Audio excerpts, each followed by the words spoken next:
Aba, inisnab ako ni King.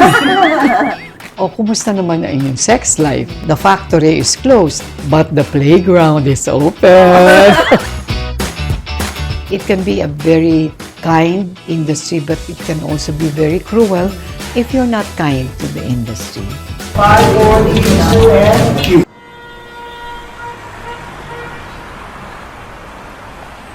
Pag-usapan natin mga nakaraan at ngayon, ikwento muli ang mga nagdaan kahapon. We can laugh and cry as we reminisce the times, talk about the highs and lows of life. Umagos ang buhay, dumaloy ang panahon, maraming pagbabagong humubog sa atin noon. Blessings came and lessons made us strong. Let our story shine and be an inspiration. Kahit saan, kahit kailan, I'll always be there, sabihin mo lang.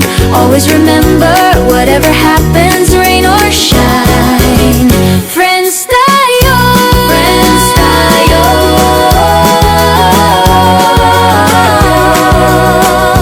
Rain or shine, friends tayo.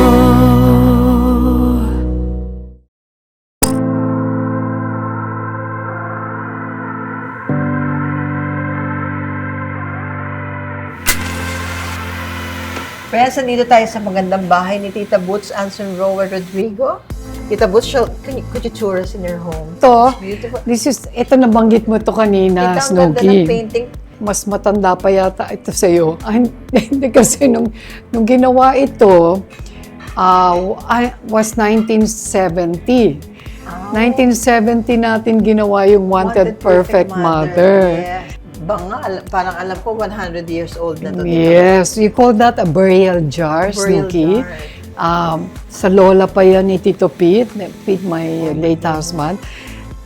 Noong daw unang panahon, yung mga maliliit pa yung mga tao, pag nililibing, dyan muna ilalagay bago ilibing. Pardon my ignorance. Yes, galing ito sa tatay ko, kay Oscar Moreno. Ito yung tinatawag nilang Sleeping Santo Niño.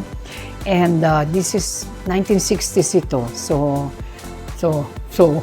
matanda na. Oo. And this is made of hardwood talaga. Yeah, makikita natin yung aming picture ni my late husband, Petro. And dito po yes, yung wedding picture namin ni Attorney Rodrigo in 2014. And then this is one of my cherished souvenirs from the UP 100th year celebration. Itong liadro po, I have about 2,000 of this. Ito ay kombinasyon nung original selection ko. I have about 12 of my own. And then the collection of King's late wife, si Olga, na dinala niya dito sa apartment when we got married. You know, my cousin, Alice Villarreal, kinunan na niya yan snapshot. Lumalakad kami dun sa Canyon Woods. We have a place in Tagaytay. Sabi niya, King and Boots, tumingin na kayo rito. Pagtingin namin, kinunan niya. Ito pong mga anak ko, mga kilala po niya, Snooki, lahat yan when she was a baby and when she was young. Ang kaedad niya si Leia, no? It's about your age. Tricky. Yeah, then Joey, and Ben is the youngest. It's a separate unit when we have relatives na pumupunta rito and they sleep wherever. Yeah, but we make it a meeting area also.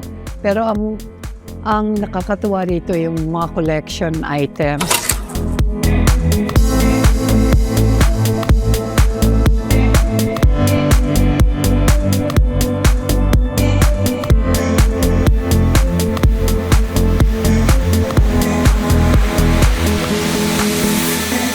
Hello friends and mga ka-cookies! Welcome to the Snooki Serna channel. Super espesyal po ang ating panauhin. Isa po siyang tunay na haligi ng entertainment industry na hinahangaan at nirerespeto ng lahat. From silver screen icon to industry pillar, she is a woman of grace, wisdom, and beauty. Today we will talk about life, love, family, and her legacy. Friends, please welcome the timeless and ever-inspiring my Tita Boots Anson Rodrigo. Hi, Tita Boots! Hello. Thank you, Good Snooki, for afternoon. having Good me day. here. Bago ang lahat, kung hindi pa kayo nagsusubscribe, subscribe na po kayo. And if you like the episode today, please like, share, and don't skip the ads. Alam niyo na kung bakit. Thank you! Guys, Tita Boots was my first screen mom. Dalawa po sila actually, si Tita Boots at saka si Tita Lisa. In my first film, Wanted Perfect Mother. Tita, ano mga naaalala niyo sa mga... Nako, marami. At siguro dapat malaman nila na actually, 2.5 years old lang si Cookie, kung tuwagin namin si Snooki, nung mga araw, nung mga panahon na yon. Pero syempre, hindi masyadong bata mag-artista. So, the producers would say mga 3 years old, 4 years old. Pero ang nakakagulat talaga, itong batang ito, talagang prodigy Kasi at 2.5, she could memorize her lines. Siyempre, hindi pa nagbabasa, so dinidiktahan, di ba? She could memorize her lines. And ngayon, ang mahirap makalimutan, parang gripo po yan. Pag pinaiyak ninyo, meron kaming joke nun pag pinapaiyak na siya, sasabihin niya, Tita Boots. Ibig sabihin, ito-turn on niya yung faucet niya, tapos iiyak na siya. Sila ba mga bata? Oo nga pala. Children, si Carla, ang bago ninyong governess. Mabait kang bata. Siyempre, pag pinupuyat ka na, siyempre, pag inaantok ka na, may konting tantrums here and there. But you were a very sensitive child. What I mean here by sensitive is, yung bang matindi yung pakiramdam mo, matunog ka. May At that perception age, naman. matunog ka sa mga tao. Kaya madali kang binibigyan ng instructions ni Direk Lino Broca, di ba? Nahuhuli mo agad. And happily, lahat kayong mga bata, yung mga lumabas na kapatid mo sa pelikula, Gina Alhar, of course. Yosto Reyes, Yeah. Arnold Gamboa. Yes, and at syempre, sino ba naman ang hindi matatakot kay si Etang Disher? Etang Disher, yes. Yun, Tita Etang. yung Oh my strict God. ang Tita, strict. with all due respect, tatakot talaga ako kay Tita Etang, Tita Boots. Si Karing, kakampi ninyo doon sa Yes, eksena. Tita. I remember. You've had a wonderful, happy, long journey in our industry. Tita Boots, kayo ba simula pa nung bata pa kayo? Parang you've always thought ba, nagka-inkling ka na showbiz, gusto kong mag-showbiz at showbiz na yung magiging karera mo habang buhay? Actually, hindi.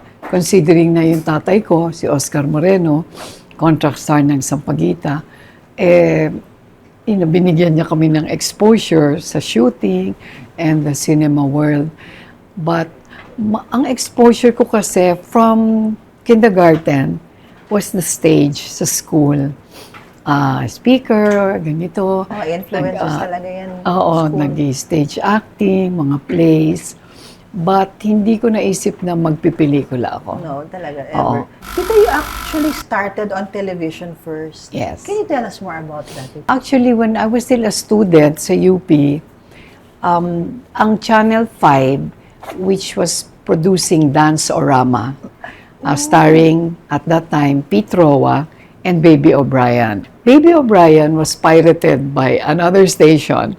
So, naiwan na walang partner si Pete Roa. Yeah, so ang Channel 5, the executives, nag-search sila for somebody from campus. So, kinausap nila ang UP and I was recommended. I was a scholar, ganyan, president of this and that, theater, blah, blah, blah. So, nirekomenda ako. Pinuntahan ako nung executive producer ng show, tsaka yung production head nila. Pinuntahan ako sa UP, pero sabi ko, hindi, I did not accept the offer. No, not at first? Yeah, talaga. kasi I was running for honors So sabi ko, masisira yung average ko, tsaka marami akong school activities. So binalikan ako a second time. And I was telling my mom, kasi my parents were separated at that time. Sabi nga sa mami ko, merong ganitong offer. Sabi niya, Ba't hindi mo kuhanin? Kasi parang practicum mo na yan. But I think the more important thing about Dansorama was, doon ko nakilala si Pete Roa, na akala ko magiging partner ko lang for the show. Naging partner for life pala. Hindi ka ba first na in love kay Tito Pete and vice versa? Parang, was it love at first sight? No, love at first sight, no. Because the first time nag-meet kami was on the set. Oh. Every afternoon kasi sinusundo ako ng service ng van ng Channel 5 sa UP. And I would have classes from 5:30 up to 5:30. 6 o'clock yung show. Kaya my gosh. every night, photo finish Photo ang finish. dating. So, doon ko lang siya nakilala sa show. Parang, hello, hi, tuloy na yung show. So, nung una, parang ang tingin ko, naku, chick boy siguro ito. parang papogi, magaling magsalita. So, I was not impressed until the friendship grew. Biro mo, every night ba naman kayo magkasama sa programa? He courted me during the show, when we were doing the show. So, after that, we got married. Yung tinatawag nilang propinquity, di ba? Pag makasama kayo parate. Your first film was Pero Sancho and Siete Dolores, both filmed in 1968. Tama po ba ako, Tita? Oo. And the producers were Eddie Rodriguez and his partner, si Liza Moreno. At the time, yes po, Tita Oo, Lisa. Liza Moreno. Oo. Tita, parang maraming hindi nakakaalam na when you were doing these two films, you were married na. Yes, so Tama, ano, Tita? So how did you juggle marriage and doing movies at the same time? with much difficulty. Ang hirap na, Mahirap. Tita. Parang hindi ko ma-imagine. Tita, how did you do that? Well, to start with, my late husband Pete, since nasa showbiz din siya, Yes po. medyo naiintindihan niya yung nuances, yung intricacies ng pagiging in showbiz and the demands, no? Tapos nakita naman niya that I was really trying my best to balance, to combine marriage, and I think he was happy naman with the way we were bringing up our children. It was very unselfish of him dahil he would always say, basta importante, masaya ka sa ginagawa mo. You are fulfilled with what you're doing, and it adds meaning to your life. Tita, but did you ever think of being a madre? Or A madre? Yes, Tita. Yes. Pero nasa school ako noon, I was in Assumption, mga second, third year. So I approached the nun, yung aming mistress of class, and sabi nga niya, you know, students your age, you go through that phase, na lalo na kung medyo religyoso ka, ganyan. You go through that phase na parang tinatawag ako ng Diyos. May ganun. You feel like you have a call. Pero ang magandang advice ng mother sa akin Dito ang nagulat advice nga ng ako. mother. Sabi niya, go to college first. Lalo na ako, mag-UP ako noon eh. So, hindi ba, from Assumption to UP, medyo malaking diferensya. So, sabi Iba niya, rin yung, yung Oo. kultura, Tita. oo, sabi niya, mabuti pupunta ka sa UP para makita mo the other side of the fence, kumbaga. Oo nga. And so, after all of that, if you still feel na gusto mong magmadre, then maybe you have a real call. Then follow it. O, nawala yung call. Pagpunta sa UP, napunta na sa kung ano-anong organizations. Socio-civic activities naman, Tita. Yeah. Natuto po kayong magmahal ulit. After all the love, the great love that you experienced with Tito Pete and the great loss, Tita, what's Yung great loss Yung is great right. loss. Kasi 10 years si Pete nagkasakit eh. 10 years stroke patient yan. And the last year, he was stricken with cancer. And in less than a year, he was gone. So for him, that was pretty tough. And for all of us also around him. But maybe because of the sacrifices, the difficulties, the challenges, siguro mas lalong tumibay yung pagmamahala ninyo, di ba? Oo. At saka, mabait na tao.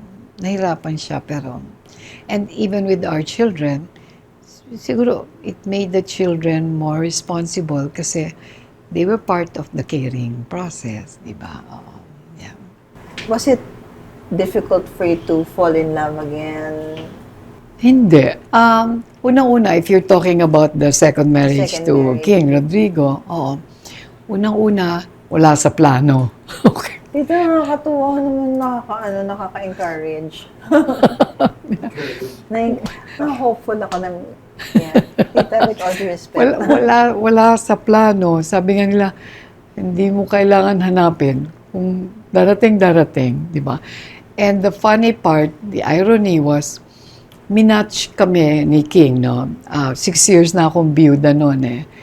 And 5 years na rin siyang biyudo. So, minatch kami nung mga kapatid ko, nung mga kapatid niya. Oh, pero yung first match nila at the birthday of his mom, 96th birthday ng mami niya, minatch kami, aba, inisnab ako ni King. Sabi, pinagalitan yung mga kapatid, ba't ginugulat ninyo ako ng ganito? Hindi, walang kamalay-malay si Bus. Ganyan. At sabi niya, at saka, mahal ko pa yung asawa ko. Tumalikod siya, he left. Bigla na, paano kami lahat na gano'n? Siguro he was embarrassed, di ba? Kasi he had no idea. I had no idea. Saka di ba, tita, I mean, sorry if I'm speaking for you, parang, syempre conservative, old school kayo, tita. So parang siguro in a way, parang bang you felt improper pa at that point in time. Well, yeah, to a certain extent. Yung bang, parang, this idea of being matched, gano'n. Parang sa loob-loob ko, di kung gusto niyang manligaw, di manligaw siya, pero wag niyong pangunahan. Tama. Parang ang feeling niya, pinangunahan siya ng mga kapatid niya. Paano kayo eventually na parang nagka-develop pa ni Tito? Kasi nga, we were moving in the same circle eh. Magkaibigan yung Family pamilya. friends na talaga Yeah. kayo from way Oo, back. yung mga kapatid niya, mas bata mga kaibigan So, ko. Tita, were you ever parang childhood friends from No, before? hindi, Never. hindi. Yung mga kapatid niya. Because King got married early eh. Tita Bots, sino po mas romantic? You, Tita Bots, or si Tito? Alam mo, mahihain lang ako sa pagmaraming Tito tao. King. Yep, ama. Pero I'm demonstrative pag Ay, kami more lang. demonstrative. Pag kami lang, yung mga maliliit na bagay. Pakis-kis dyan, yung gano'n. Mas si King nga na-embarrass pa pag gano'n kasi old school siya. And I guess, given our age, when we got married, I was 69. He was 75. Ang biruan nga sa amin, hanggang ngayon binibiro kami na, kasi at that age, marami nagtatanong, so what about your physical life? Di ba? Meron bang physical life? Pag gano'n, ang sinasabi ko lang nga we shower together. Yun lang. Yeah. Pagkatapos nun, quiet na ako. Pero meron kaming joke. Ito laganap kahit pag meron nagtatanong sa amin, and I'll tell you now, kumusta naman ang inyong sex life? Meron ng parang uniform or prepared answer si King na pinag-usapan namin na joke na din. So, ang sinasabi ni King parate, and it's true, at our stage, at our ages, the factory is closed. My factory is closed. Hindi na ako pwede mag-anak, di ba? But the playground is open. I love that, Tita. Pas meron pa siyang pahabol, but my toy is broken. People call you a pillar in the industry. Tita, how do you take it? I'm very complimented. Maraming salamat. Although hindi naman namin hinahabol yun, hindi namin ginagawa ito para kilalanin. Pero thank you. Nakakataba ng puso yun. But more importantly, pag tinawag kang pillar o pag tinawag kang leader, umiral sa isip mo na, hello, lalo ako may responsibilidad. Kaakibat niyan, accountability and responsibility. Kaya nga siguro, hindi ako matigil-tigil doon sa ginagawa ko kasi habang pinupuri ka, mapapahiya ka na hindi mo totohanin, hindi mo gawin, hindi mo pairalin. And it's an industry we love after all. Ano yung pinakamahalagang leksyon na natutunan mo bilang isang artista, bilang tao? Bilang isang artista na never mo dapat i-take for granted yung craft mo. Dapat habang tumatanda ka, pinapahusay mo. yung career mo, yung career path mo. In my case, ang swerte ko, unang-unang pelikula ko, leading lady agad ako. I didn't have to audition. Yeah. Ako yung pinilit. Kayo pa yung diba? pinilit, Oo, Tita oo. Tapos, after that, tuloy-tuloy, puro leading ladies na. And even materially, because I did so many films, nakatulong, di ba? In terms of recognition, andun lahat, yung mga awards, yung mga pagkilala, nandun lahat. And so, parang yung mga yon, naisip ko, if I have all of this, dapat I should not rest on my laurels. Parang I've noticed ang Mobile Fund, your trust talaga is towards taking care of the, Yes, oo. that part of the industry. Nung itinatag yan ni With all due former respect. President Joseph Estrada, dalawa yung mandato niya.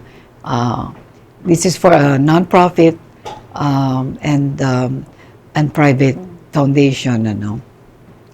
Una, na kumilos yung foundation para mabigyan ng benefits yung mga maliliit na tao sa industriya, what we call the marginalized workers.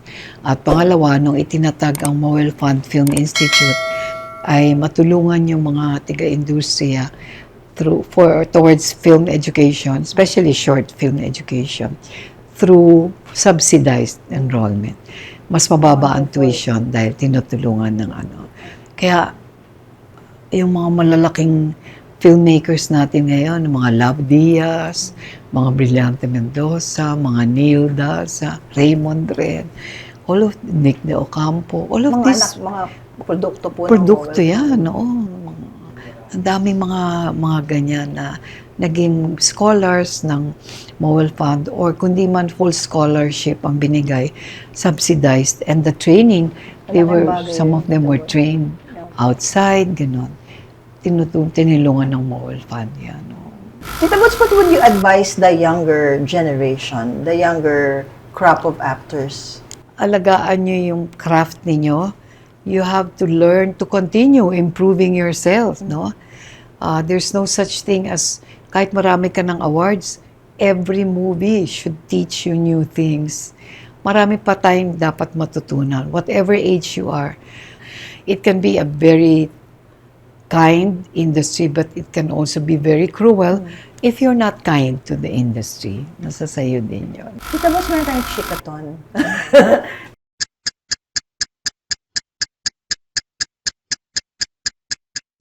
Isang project na nagsisika na hindi mo tinanggap.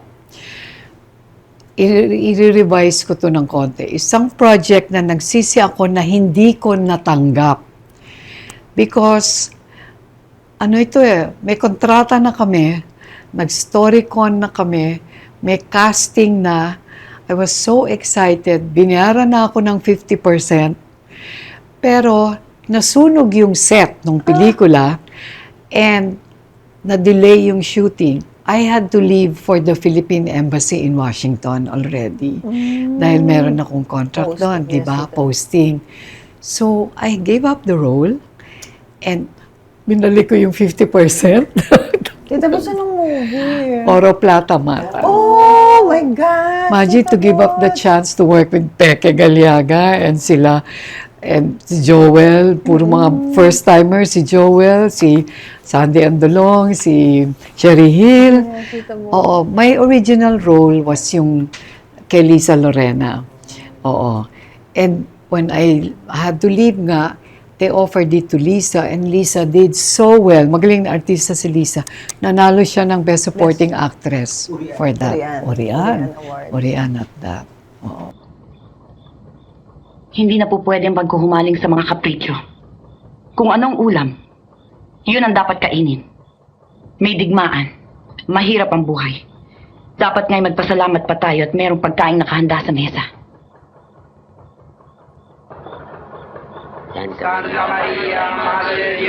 Ano ang mahalagang gawin natin mga artista sa matinding katiwalian sa gobyerno? Kung tayo pong mga artista ay talagang bukal sa ating isipan, if we are sincere in our wish to help the government and our wish to re-institutionalize like good civil programs or civility, honesty, and integrity. Maybe, siguro dapat pag nasa tamang panahon at nasa tamang okasyon, if we should speak up. Oo. Meron, alam mo si King, my husband, as a lawyer, parati niya na ako sinasabihan na, kasi ako, matagal ako magalit eh. At saka ayoko magalit. But King has often told me na, you know, there is such a thing as righteous indignation. Ano ibig sabihin nun? Yung galit na nasa lugar. Yung galit na pag isiniwalat mo, makakabuti sa karamihan. Although masakit. Pag tinanong tayo, dapat tayong magsalita. You cannot stay quiet and hindi naman pwedeng ipagkibit-balikat mo lang yan.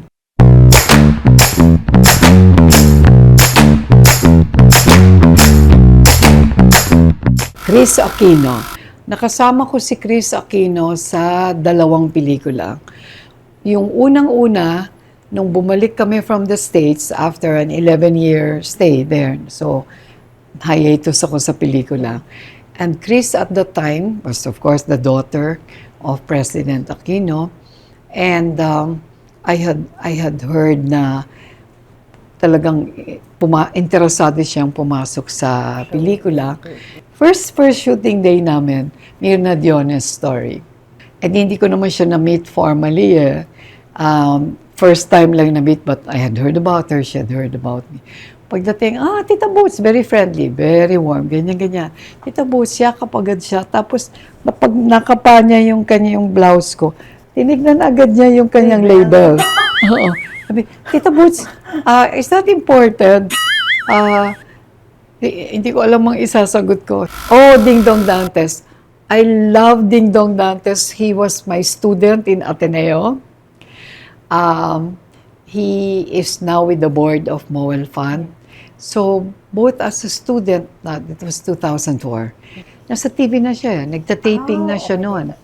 So, una, I really admired him kasi mahirap i-combine ang showbiz tsaka Pag-aaral. Oo, Totoo oo. naman, tita. This was in Ateneo, no? Ateneo pa. Oo. I remember darating, our class was 9:30 to 12:30. Darating yan, di pa nakaka-shave, di pa siguro nakakapagsuklay, baka direct from taping. Pero kung ano yung dapat niyang gawin sa klase, he would deliver. He would deliver. For me, that was really, really admirable. In film industry activities, nakakadaupang palad kami. Makikita mo talaga yung sincerity niya na gusto niya tumulong sa industriya at may organizational ability si Ding Dong. He has leadership and he has management prowess. I admire Ding Dong as a performer, but I admire him more as a person. Si Nora Aunor, si Kumareng Nora Aunor. Ito, si Nora deserves very well the title of National Artist. In many respects, sa galing niya, sa sensitivity niya, sa longevity niya sa industriya, her body of works, magaling talaga. At magaling na kasama sa industriya dahil magaling na artista ng direktor. No? Si Nora was very, very humble. Vilma Santos. Vilma's another one na ito mga haligi ng industriya.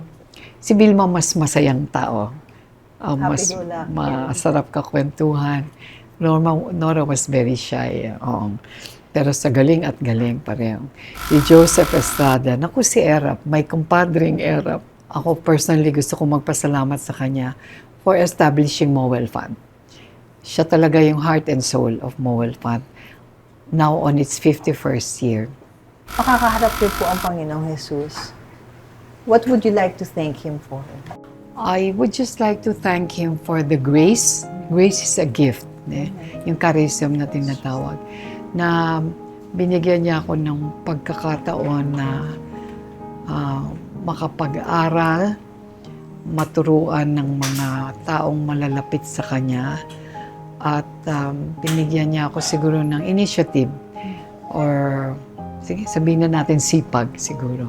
Yung kusang loob na gawin yung lahat na ginawa ko at kinailangan gawin. Hindi dahil gusto kong kilalanin, kundi dahil gusto ko lang magsilbi. Words to ponder. From Psalm 85 verse 2. You forgave the iniquity of your people. You covered all their sin. Amen. Tita Bots, with your permission, I would like to thank my sponsors who have been with us since day one. Jill Stewart Eyewear, maraming salamat po. Miss Ace Nepomuceno Chang. Omnident Dental Center, thank you so much po. Ready Set Glow Beauty Products, thank you so much. Don Benito's Pichi Pichi and Cassava Cake, thank you so much. Karutora Jewelry, thank you. Hair Shop Salon, Mia Maison Home Fragrances, and of course, Miss Bambi Fuentes of Bambi Fuentes Hair and Makeup Studio. Thank you din po to our good friend Alfie Makadangdang. Thank you so much, Miss Alfie. At ako, may commercial din. Oh, Tita Bots, what is this? Gusto ko lang kayong imbitahin sa January 30, 2026 ay bukod po sa magiging 81 years old ako. Ilo-launch ko rin po yung pong aking biography na ang title, very aptly, ay Grateful. That's what my life has been all about. Tita Bots, ang ganda ng title Grateful. ng book. I want to thank Jenny Ilustre, yung pong kasama ko po sa Philippine Embassy sa Washington. She was our journalist there, our in-house journalist. At ang mga kasama po natin na si Nestor Cortero, who is our editor, and Ellen Ramos, who is our layout artist, our designer. And I want to thank our publisher na na-hold up ko po para siya po ang magpa-print nitong libro. Si Attorney King Rodrigo, my husband. Thank you. Okay. Siya po ang aming publisher. Congratulations po. Oh, so looking forward to availing a copy of your book. Yes, we will make announcements before January 31. Tita Bots, we have flowers for a beautiful Thank you. Thanks. Nako, I have to make a remark about this. Tita Bots, Alam yes. mo, I'm a devotee of Saint Therese of the Child Jesus. Every Roses pa man. day, kingan I go to Mass dyan sa Carmelite Monastery. And pag meron akong gustong hilingin sa kanya, humihingi ako ng white roses. Binigyan mo ako ng white roses. Sign yan, Tita Bots. You could have chosen red roses White. or pink roses, but you chose white roses. Thank you. Sagot ito doon sa dasal ko. Answered prayer, Tita Bots. Tita Bots, and Mia Maison Home Fragrance. Oh, okay. Thank you, Tita Bots. Okay. Tita Bots, and I hope you like this. Last but not the least, kasosyo po si Lovey po, Tita Bots. Oh, okay. This is her product, Ready, Set, Glow. Oh, thank you. Thank you. Thank you and thank you for this. Okay, itong home fragrance, baka maging masyadong romantic si Tito King. Thank you, Tita Bots. Okay, thank you. She walked through decades of Philippine cinema with elegance and respectability. And today, she stands not just as an actress, but as an institution. Boots Anson Roa Rodrigo has shown us that an icon isn't defined by fame, but by the legacy that she leaves behind. Ito po si Snooki Serna. Maraming salamat po sa inyong suporta at pagmamahal. And always remember that whatever happens, rain or shine, friends po tayo. God bless you and I hope to see you soon. Thank you so much.